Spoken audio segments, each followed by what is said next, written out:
Assalamualaikum warahmatullahi wabarakatuh.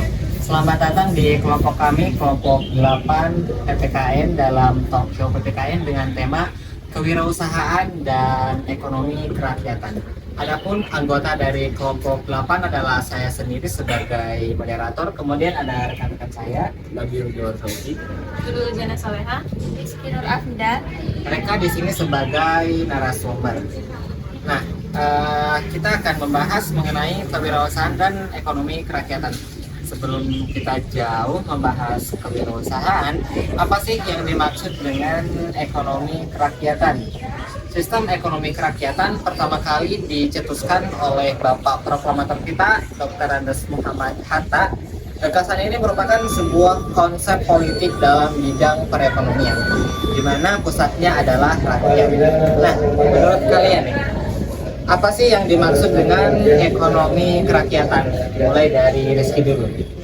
Baik, menurut saya, singkatnya sistem ekonomi kerakyatan adalah suatu sistem perekonomian yang berlandaskan pada ekonomi rakyat sebagai kekuatannya.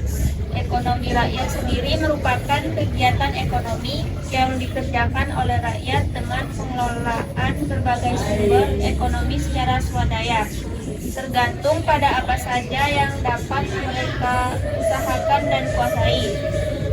Aktivitas ekonomi tersebut kemudian diwujudkan dengan munculnya usaha mikro, kecil, dan menengah atau UMKM di 3 sektor, yaitu primer, sekunder, dan tersier. Sektor primer yang digarap UMKM meliputi pertanian, perikanan, dan peternakan. Sementara sektor sekunder meliputi pengolahan pasca panen, industri makanan, juga usaha kerajinan tangan.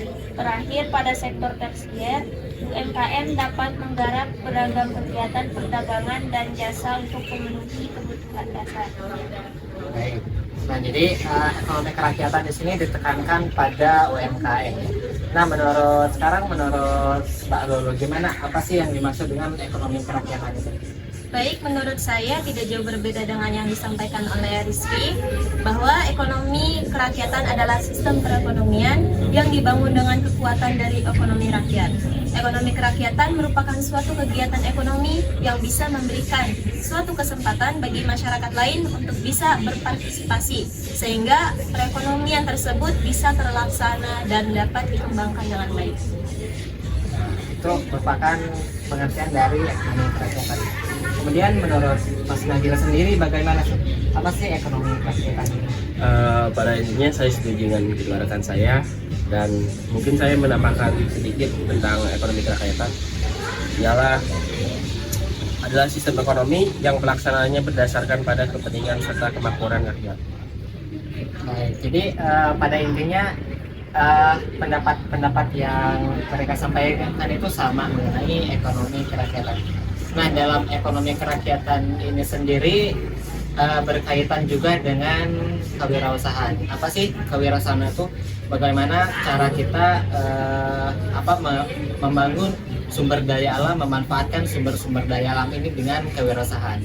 Nah, baik, saya mau bertanya kepada kalian mengenai apa sih yang dimaksud dengan kewirausahaan itu, dimulai dengan dari Lulu aja.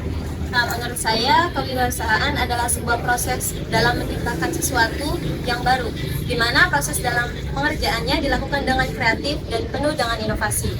Tujuan dari kewirausahaan adalah untuk menciptakan sesuatu yang baru agar bermanfaat bagi orang lain serta memiliki nilai lebih.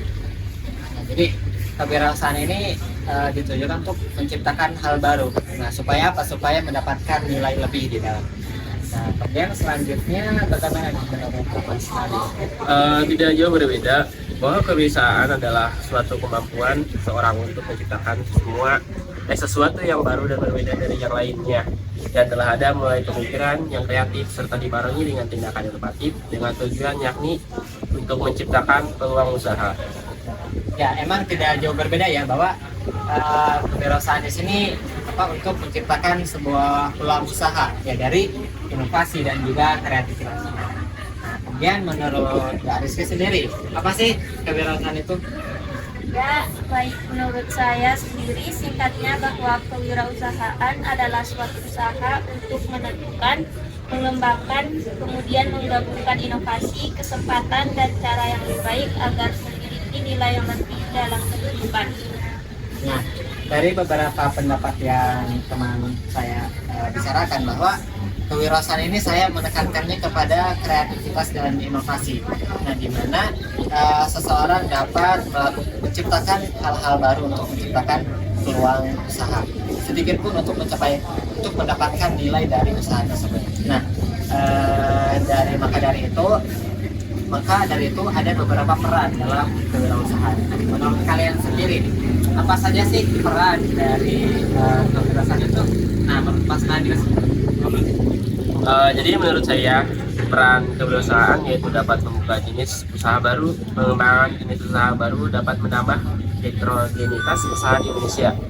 Di samping menjadi kreatif dalam mengembangkan usaha, pengembangan ini juga memungkinkan perekrutan talenta baru atau penyerapan tenaga kerja. Kemudian peran selanjutnya yaitu seorang wirausaha dapat mengombinasi faktor-faktor produksinya. Sebuah wirausaha dapat mengombinasikan sebagai faktor produksi dalam sebuah operasinya. Beberapa faktor produksi yang dapat dikombinasikan diantaranya seperti alam, tenaga kerja, modal, dan keahlian. Jadi peran komunikasi di sini, peran kewirausahaan di sini adalah untuk menciptakan hal-hal baru ya, menciptakan inovasi baru. Nah, kemudian selanjutnya menurut Mbak Rizky nih, apa sih peran kewirausahaan itu? Baik, menurut saya kewirausahaan dapat menyediakan lapangan kerja dan menyerap tenaga kerja ketika seorang wirausahawan membuka usaha. Maka ia juga dapat turut membuka lapangan kerja bagi tenaga kerja yang membutuhkan. Karena itu, secara langsung kewirausahaan dapat mengurangi tingkat pengangguran dan menyerap tenaga kerja. Maka dari itu, peran yang selanjutnya adalah kewirausahaan dapat mengurangi kesenjangan ekonomi. Dengan adanya wirausaha, masyarakat yang masih pengangguran dapat langsung bekerja karena lapangan pekerjaan telah tersedia. Dengan bekerja, maka masyarakat akan mendapatkan penghasilan sehingga kesenjangan antara orang kaya dan orang miskin bisa berkurang. Jadi peran kewirausahaan ini untuk menciptakan lapangan kerja baru ya, juga untuk mengurangi kesenjangan sosial. Baik, kemudian menurut Lulun, apa sih peran kewirausahaan? Baik, menurut saya sendiri bahwa kewirausahaan dapat meningkatkan pendapatan masyarakat dan pertumbuhan ekonomi sosial. Wirausaha dapat menggali sumber pasokan bahan baku bagi industri setengah jadi atau industri akhir. Wirausaha juga dapat mengenalkan produk baru dan kualitas baru dari suatu produk. Bentuk-bentuk wirausaha ini bersama bentuk wirausaha yang menumbuhkan produktivitas nasional, juga mendukung peningkatan pertumbuhan ekonomi suatu negara dan pendapatan masyarakat. Jadi peran kewirausahaan menurut Mbak Lulu sendiri adalah untuk meningkatkan pendapatan masyarakat dan juga pendapatan nasional. Nah, baik, dapat saya simpulkan bahwa peranan kewirausahaan di sini tadi adalah untuk menciptakan inovasi baru dalam kewirausahaan, kemudian untuk untuk meluaskan lapangan pekerjaan. Nah, kemudian dari sini adalah untuk meningkatkan pendapatan masyarakat dan juga pendapat negara. Nah, untuk itu ketika kita mau berwirausaha pasti ada modal untuk berwirausaha. Menurut kalian sendiri apa saja sih modal-modal yang harus ada dalam kewirausahaan? Nah, menurut Mbak Lulu sendiri apa sih? Uang. Kenapa bisa? Karena modal itu butuh uang. Ya, benar, karena kita semua tidak terlepas dari yang namanya uang. Nah, kemudian menurut Rizky sendiri apa sih modal yang harus kita punya? Pengetahuan dan keterampilan. Kenapa bisa? Ya, karena tanpa ilmu kita tidak mungkin bisa melakukan sesuatu dengan baik. Berarti harus ada ilmu, kita harus punya ilmu dulu baru kita memulai usaha. Ya. Nah, menurut Mas Nadir sendiri Ya. gimana? Apa sih? Harus ada prasarana dan sarana. Kenapa? Jadi, kenapa? Ya kalau nggak ada kedua-duanya, kita jalannya bagaimana ya? Gak ada tempat, gak ada hal atau kayak persiapannya lah.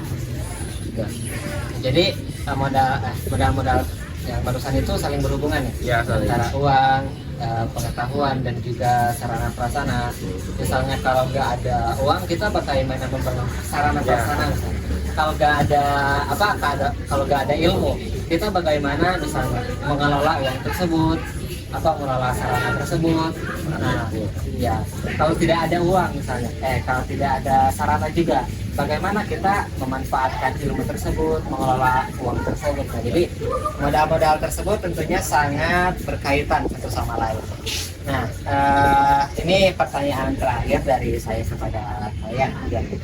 Dalam jangka dekat ini apa sih usaha yang ingin atau yang ingin kalian miliki gitu? Nah, mau dari siapa dulu?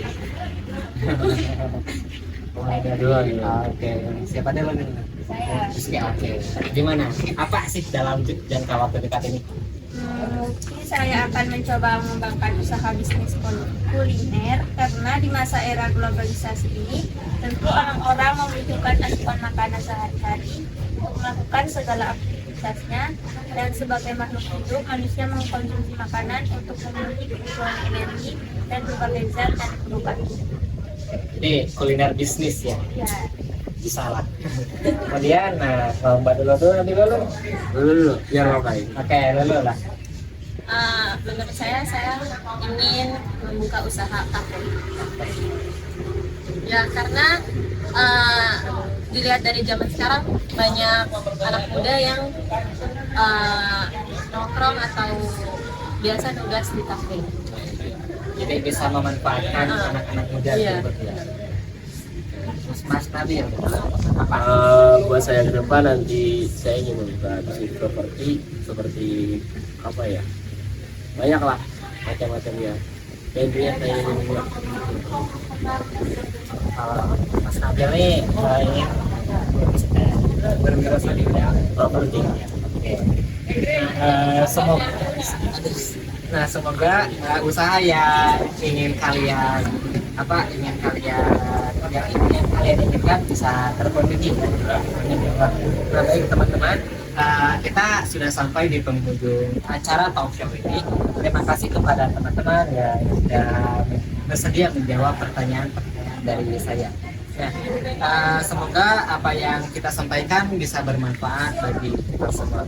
Nah, terakhir saya tutup talk show kali ini dan see you di tugas-tugas selanjutnya. Assalamualaikum warahmatullahi wabarakatuh.